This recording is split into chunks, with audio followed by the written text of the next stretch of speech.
There are kings in history. And then there was a prophet who was a king, Sulaiman, son of Dawud, not just a ruler of land, but a ruler under revelation. Allah gave him something no empire before him possessed and none after him inherited in the same way. A kingdom of humans, jinn under command, birds organized in ranks. Even the wind carried him by permission of Allah. This was not myth, it was authority, disciplined by accountability. And that is where the story begins. Subscribe and stay with us as we explore the stories Allah revealed. Everything here is based on the Qur'an and Ibn Kathir, keeping authenticity first. No myths, no fiction, just real guidance. Picture the scene. An army arranged with precision, humans in formation, jinn aligned, birds positioned, a kingdom so structured that even a small absence was noticeable. And Sulaiman noticed one bird was missing, the hudhud, a small creature, but part of a divine system. Sulaiman did not ignore it. He said he would punish it unless it brought clear authority for its absence. This is the first layer of leadership, accountability, even for the smallest role. Then the hudhud returned, and what it carried was not a trivial excuse. It carried a nation.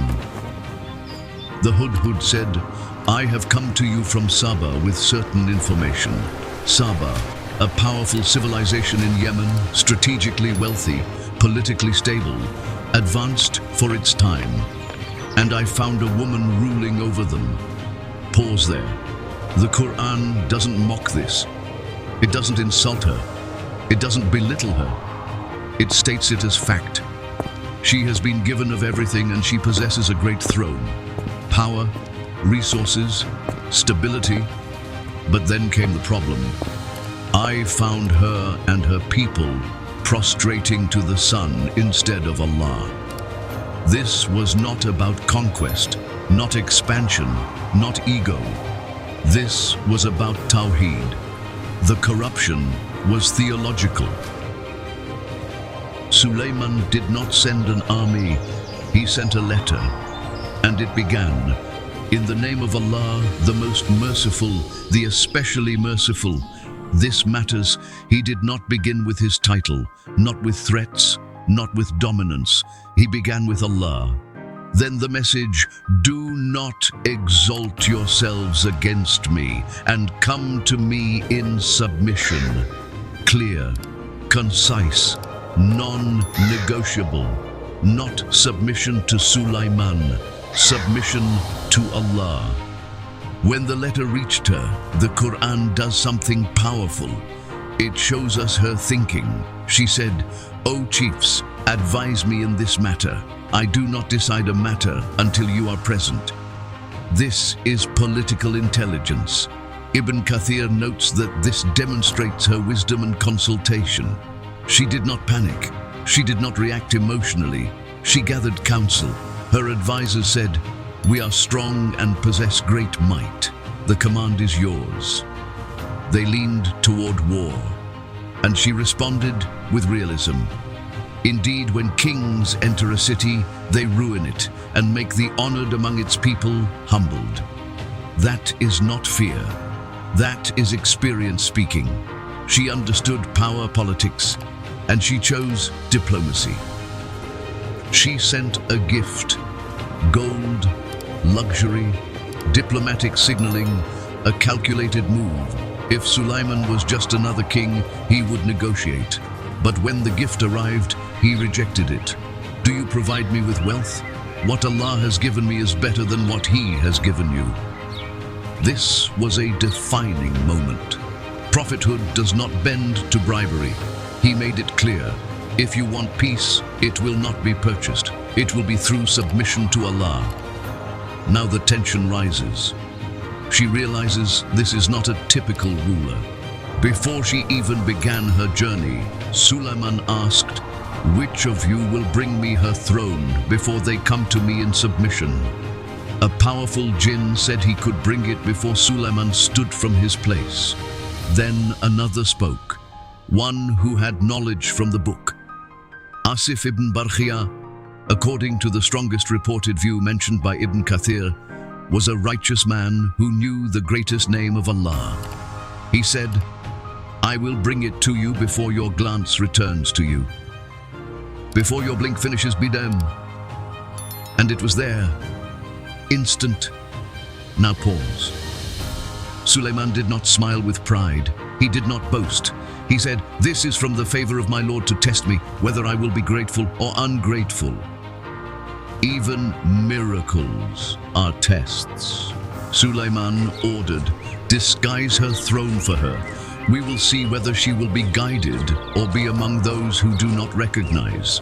This was not humiliation. It was psychological discernment. Would she recognize truth when it was partially concealed? Would she react impulsively?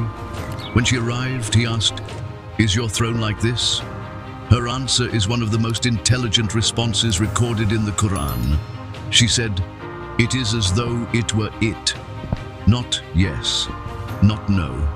She acknowledged similarity without certainty, measured cognition, no reckless claims. This was not a foolish ruler. This was a woman trained in judgment. Then came the final scene.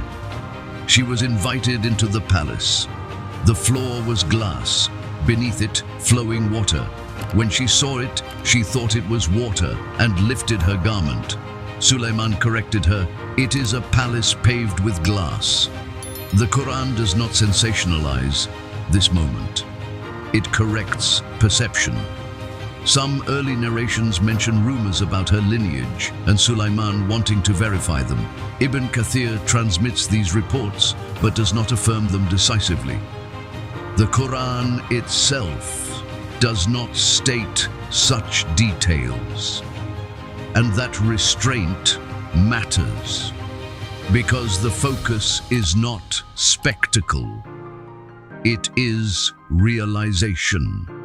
By this point, she had witnessed a throne transported across distance, a kingdom unlike any she knew, a prophet untouched by greed, a ruler attributing everything to Allah. This was not intimidation, it was evidence. Her pride did not shatter from fear. It dissolved under clarity. She said, "My Lord, indeed I have wronged myself, and I submit with Sulaiman to Allah, Lord of the worlds." No gradual transition, no half-belief, no diplomatic middle ground, clear submission. Did Sulaiman marry her? Ibn Kathir mentions differing narrations. Some reports say yes.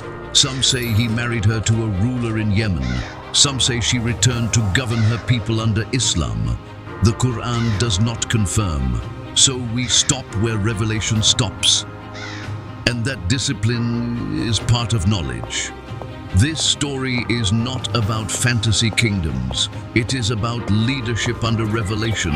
It is about a prophet who refused wealth, a ruler who consulted before deciding, a throne that became a test of intellect, a miracle that became a test of gratitude, and a queen who had the courage to abandon inherited falsehood when truth was undeniable. Power did not corrupt her. Evidence humbled her. Intellect guided her. Tawheed completed her. Among the greatest qualities in a leader is not dominance. It is the ability to recognize truth when it stands in front of you, even if accepting it changes everything. This is why her story was preserved, not as a side character, but as a woman who ruled and then chose to submit to the Lord of all rule. And Allah knows best.